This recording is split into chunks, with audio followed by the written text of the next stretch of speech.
అలా అనుకుంటే సొంత ఇంటి కల ఎప్పుడు నెరవేరుతుంది? ఎలా డెఫినెట్లీ నెరవేరుతుంది? ఏంటంటే మీరు ఎట్లా ప్లాన్ చేసుకోవాలి అంటే లైక్ మీ ఇన్కమ్ కొంత పెరిగేటట్టుగా, తర్వాత మీరు కొంత అమౌంట్ అంటే మొత్తం హోమ్ లోన్కి వెళ్లకుండా మీరు కూడా ఒక 20% కంట్రిబ్యూట్ చేసుకొని ఒక 60-70%, 60% హోమ్ లోన్ తీసుకొని ఇలా మేనేజ్ చేసుకుంటే బాగుంటుంది. ఓకే. మొత్తం 100% హోమ్ లోన్కి వెళ్ళిపోతున్నారు ఇప్పుడు.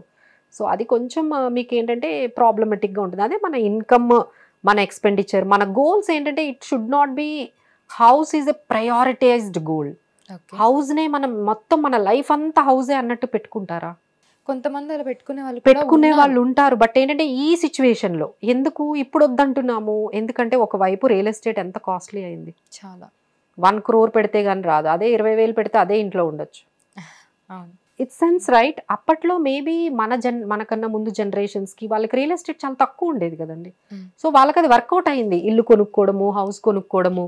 అప్పుడు ఏంటంటే చాలా తక్కువ కదా, 20 లక్షలు 30 లక్షలకే వాళ్ళకి బడ్జెట్లో అయిపోయేది. ఇప్పుడు ఇంత కాస్ట్లీ టైంలో మనం అంతా ఇప్పుడు మీ జాబ్ ఉందనుకోండి, మీరు ఒక 60,000 ఈఎంఐ పెట్టారు, 2 months తర్వాత జాబ్ పోతే మీరు ఎక్కడ కడతారు? కట్టలే, మళ్ళీ అప్పులు చేసుకోవాల్సి ఉంటుంది, లోన్లు తీసుకోవాల్సి ఉంటుంది, tensions. రకరకాల బాధలు.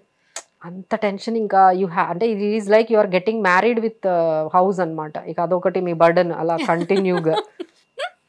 కరెక్ట్ గానే అన్నారు. సో